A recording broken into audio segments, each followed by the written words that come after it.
Welcome back. In this tutorial, we're going to go over cash management. We're going to start from at an event where cash has been counted and it's been deposited to the bank to entering it into the financial system. So first, let's look at a cash verification form.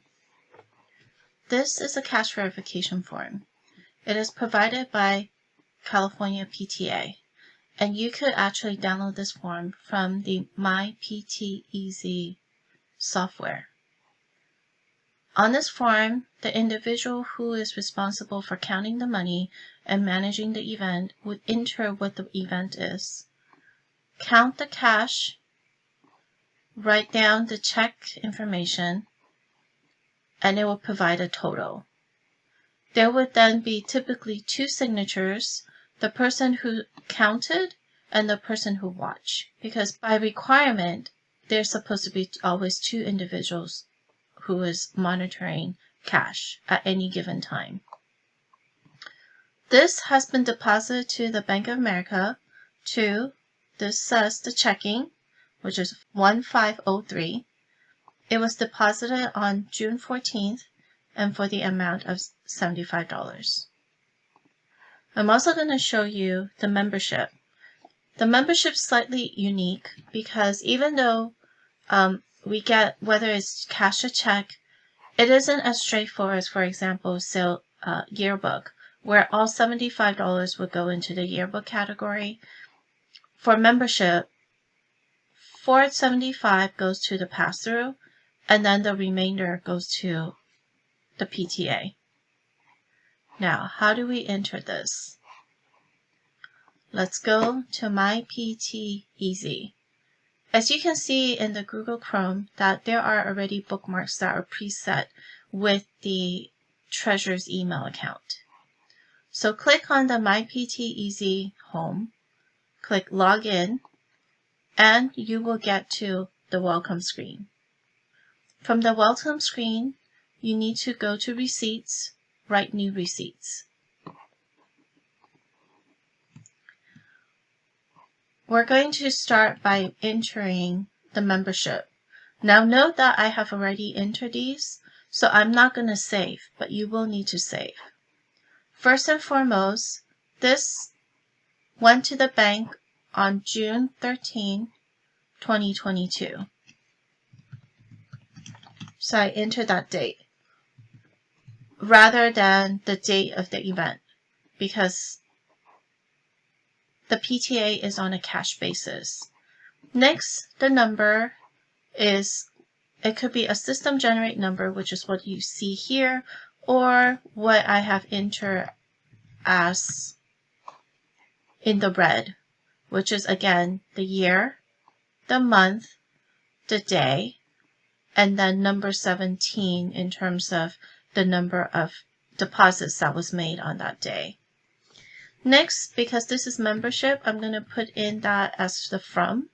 And as you can tell, once I've entered a few words, the word membership, the option for membership pops up. If I were to put yearbook, starting with year, you will see that there are three options. I hit tab and that little spinny wheel opens. Then I'm going to put in the category. Now within the category, I will put in the part that is a pass-through, enter the amount, add. Next, I'm going to put the membership portion that belongs to the PTA, and I put add. And then let's say that I notice, oh no, I didn't mean to enter 17th District PTA membership dues. It was supposed to be a different one. So I double click on it, and you see that it pops up. Then I'm going to enter the correct category and hit update. Next, this is cash. So I just need to click cash.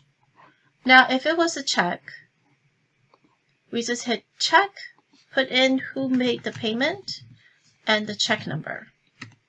Once that's done, hit save and you're done. Once you finish entering the cash receipts, Then the next step, I'm going to say, yes, I want to cancel out. The next step of that is to make the deposit. Now, when you go to the deposit, you're going to see any outstanding deposits that, or any outstanding receipts that are available for you to start. But ignore that for now. Hit cancel. We're going to deposit this particular cash verification form. As you can see, as mentioned earlier, this went to the bank on June 14, 2022. So I'm going to enter that. It went to Bank of America checking. And I'm going to put in memo that the month, day, and the year, deposit, and this is yearbook.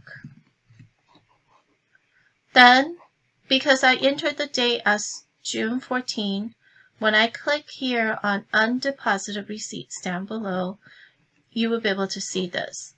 So let's say I'm going to pick a different day. When you click this, well, actually I should pick a day that's before. You will notice that nothing shows up because you can only deposit what you have already entered in the receipt as of the date of the deposit.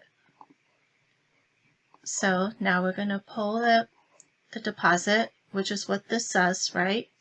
State detail of cash of 50 and check of 25.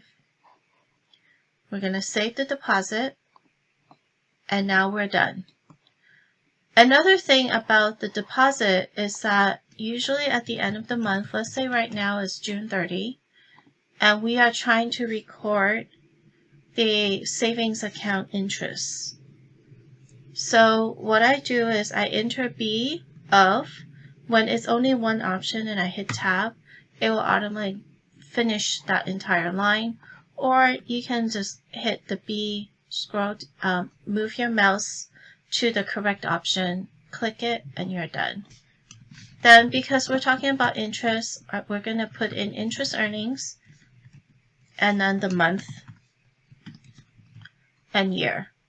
If let's say this is Amazon Smile instead, you can also do Amazon Smile because those are all transfers, automatic transfers. So this is probably something that I will put it this way.